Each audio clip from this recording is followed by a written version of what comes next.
बिस्मिल्लाहिर्रहमानिर्रहीम। अस्सलाम वालेकुम। ये आपका अपना डिजिटल प्लेटफॉर्म है। मैं तारिक मतीन हूँ। वल्लाहु खैरुल माकिरीन।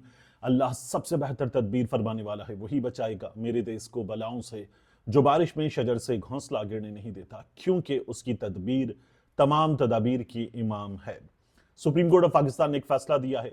एक खातून जिसके मुजरिम को मातहत अदालत से, फिर उसके बाद हाई कोर्ट से 20 साल की सजा हुई रेप के इल्जाम के तहत, सुप्रीम कोर्ट ऑफ पाकिस्तान ने उस खातून को भी अब मुजरिम बना दिया है। यह पाकिस्तान की आला तरीन अदालत ने किया है, क्योंकि सुप्रीम कोर्ट ऑफ पाकिस्तान ने कहा यह है कि यह जिना बिल जबर का मामला नहीं है, रेप का मामला नहीं है, यह जिना बिल रजा का मुकदमा है। यह सुप्रीम कोर्ट ऑफ पाकिस्तान हमें बता रही है। सुप्रीम कोर्ट ऑफ पाकिस्तान के जस्टिस शहजाद मलिक साहब, उन्होंने यह फैसला लिखा है और मुलजिम को सजा सुनाई गई थी 20 साल कैद की, उसे कम करके 5 साल कैद बामुशक्कत कर दिया है। जुर्माना सुनाया गया था मुजरिम को 5 लाख रुपए, उससे कम करके अदालत ने 10,000 रुपए कर दिया है। जुर्माना अदा नहीं होगा तो 2 महीने मजीद उसको कैद होगी।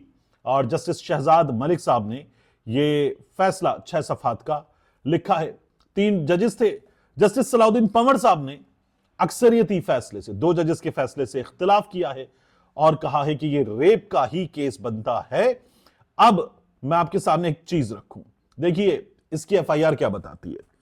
उसमें लिखा हुआ है कि मुतासरा खातून सुबह 5:30 बजे जंगल में हाजत के लिए गई थी, जहां उसके बकौल घात लगाए बैठे मुजरिम ने पिस्टल के जोर पर ज्यादती की। ताहम अदालत ने निशानदही की कि एफआईआर वक़ुए के तकरीबन 7 महीने बाद दर्ज की गई, जबकि इस्तिगासा यह वजाहत देने में नाकाम रहा कि मुलजिम को कैसे इल्म था कि मुदैया मखसूस वक्त पर जंगल आएगी।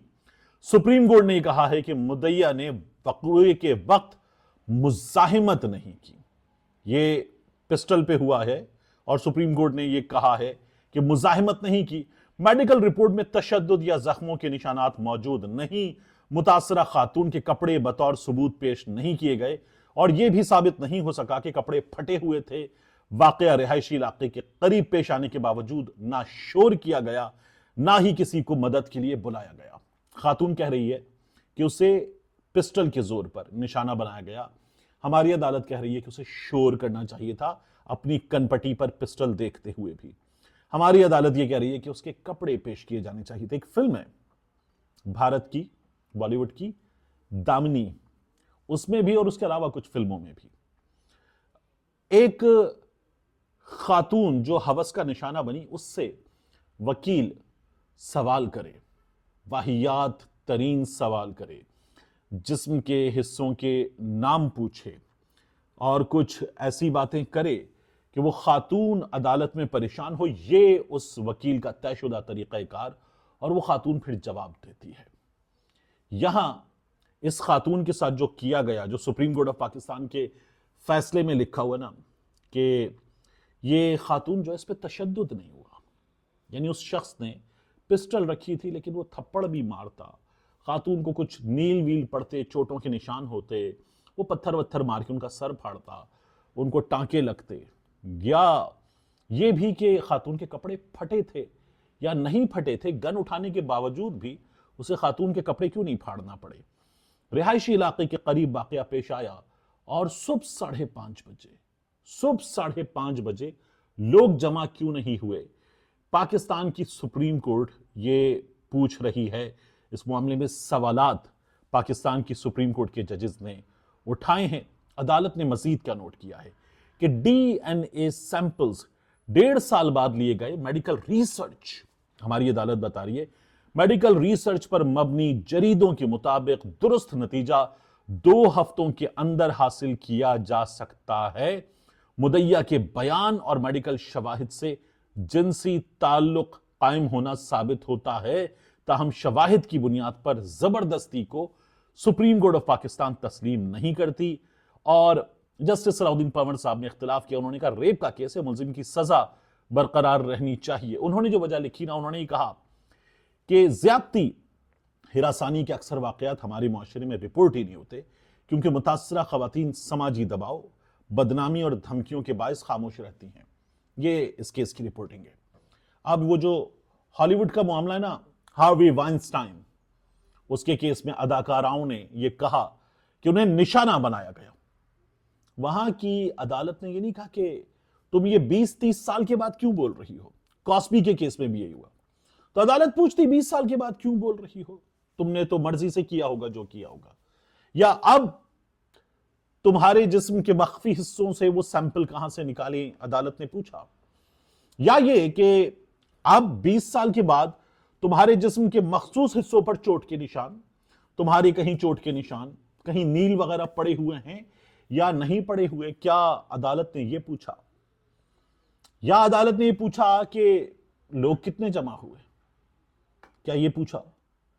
यह हमारी सुप्रीम कोर्ट ऑफ पाकिस्तान ने करके उस खातून की रूह पर जो जख्म लगे थे ना, जब उसका रेप किया गया, तो वो किया था एक दरिंदे ने। ये जो किया गया पाकिस्तान की आला तरीन अदालत की जानिब से और लिख कर पाकिस्तान के लोगों को दे दिया गया, उस खातून के मुंह पे मार दिया गया। ये उस खातून की दूसरी बार तजलील की गई, उसकी रूह को दूसरी बार जख्म लगाए गए। पहली बार जिसने जख्म लगाए ना वो दरिंदा था, दूसरी बार रूह पर जिसने जख्म लगाए हैं वो इंसाफ के निजाम पर बैठे हुए हैं। आयते कुरानी उनकी इमारत पर लिखी हुई है। इंसाफ, अल्लाह रब्बुल इज्जत जो काम करता है ना, वो काम जजेस को ये निजाम सौंपता है, इंसाफ का काम। और ये काम करने वाले जिस तरह के सवालात लिख रहे, उसकी रूह पर फिर बाकायदा कलम से नहीं, बाकायदा जैसे उन्होंने कोई निश्तर पकड़ा हो उससे उसकी रूह पर वो एक के बाद एक कट लगा रहे हैं, जख्म लगा रहे हैं और उसे अंदर तक जख्मी कर रहे हैं। ये पाकिस्तान की औरतों की तजलील है, ये उन तमाम औरतों की जिनके साथ हिरासानी के वाकयात हुए, रेप के वाकयात हुए, उन सब की तजलील है। और ये तजलील कर रही है पाकिस्तान की सुप्रीम कोर्ट। जैसे ये तजलील की ना जस्टिस तारिक महमूद जहांगीरी की, पाकिस्तान के निजाम इंसाफ ने। वहां पर भी कुछ लोग पूछ रहे हैं कि जस्टिस तारिक महमूद जहांगीरी साहब जो हैं वो अपनी बेगुनाही साबित नहीं कर सके। और यहां किसी ने नहीं पूछा कि 40 साल बाद क्यों पूछ रहे हो, ये किसी को ख्याल 40 साल के बाद क्यों आया है। वहां तो 7 महीने पे पूछा जा रहा है। यहां नहीं पूछा कि ये जज जो था ये वकील बना, फिर लाइसेंस मिला इसको, फिर इसके बाद ये हाई कोर्ट का वकील बना, फिर उसके बाद ये मुख्तलिफ जो वकला तंजीमें हैं उनका नुमाइंदा बना, फिर उसके बाद ये मुख्तलिफ लॉ के ओहदों पर रहा, ये बतौर जज से पहले एडिशनल जज बना, फिर उसके बाद जज बना। तो कहीं किसी जगह इस निजाम ने इसकी डिग्री चेक की है? और ये जो फैसले दे रहा है जज बैठ के, ये जज फैसले लिख रहा है, क्या इसके फैसले इतने फारिग हैं जितना फारिग फैसलों को करार दिया जा रहा है? क्या कहीं ये सवाल हुआ? ये सवाल तो शायद कहीं किसी जगह नहीं हुआ, लेकिन एक सवाल और बहुत बड़ा है। जस्टिस तारिक महमूद जहांगीरी की डिग्री जाली है और जस्टिस तारिक महमूद जहांगीरी इस काबिल ही नहीं थे कि वकील बनते, लेकिन वो तो फैसले लिख रहे हैं और उनके फैसलों को बड़ा अच्छा फैसला करार दिया जाता है। मगर ये आप देख रहे हैं, ये जो फैसला है ना, जो हमारे जज साहिबान ने एक जज की डिग्री जाली होने के बारे में लिखा है, वो लिखते हैं अपने फैसले में, we have given ample opportunity. जब आपने एम्पल लिख दिया तो अपॉर्चुनिटीज लिखी है। To respondent number 1 to submit his reply along with के दरमियान में एक स्पेस होना चाहिए जो मौजूद नहीं है, तो वो स्पेस देने ना लगाने वाले इनकी डिग्री असली है या जाली नहीं है। चलें, ये अलोंग विद जो अंदर बैठा हुआ टाइपिस्ट है उसकी गलती है। Along with disputed educational credentials, ये भी गलत लिखा हुआ है। फिर जिन्होंने जाली डिग्री का फैसला किया उन्होंने अपने फैसले में अप्रूव्ड फॉर रिपोर्टिंग फैसले में लिखा है, this court has left with no other option. This court is left with no option. This court has left with no option, यहां is left with no option, no other option but to proceed further in the matter अब फिर यहां पर जो है proceed further with the matter आना था, यह भी हमारे जज साहिबान ने गलत लिख दिया है। और इन जज साहिबान ने कहा जस्टिस तारिक महमूद जहांगीरी साहब की जो डिग्री है ना, वो डिग्री है जाली, और करार दे दी गई है।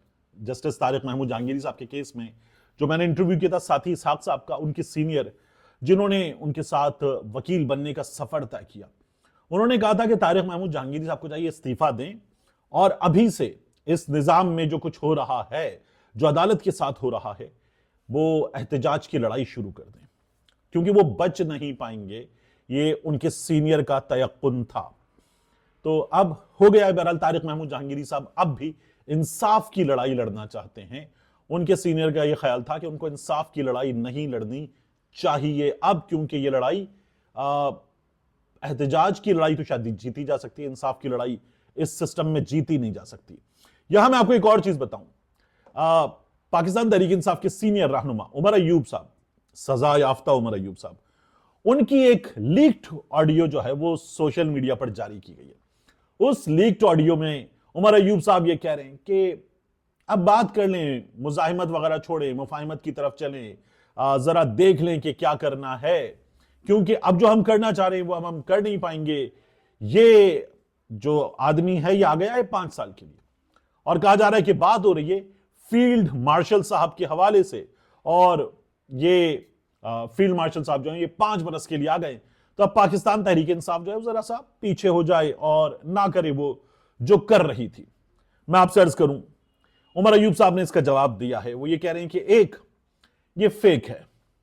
2, उमर अयूब साहब ये कह रहे हैं कि वो लिख कर बात करते हैं, वॉइस नोट उनका तरीका नहीं है। 3, वो ऑडियो उमर अयूब साहब की ऑडियो नहीं है, कोई भी शख्स, क्योंकि उनकी तकारीर मौजूद है, वो सुनकर बता देगा।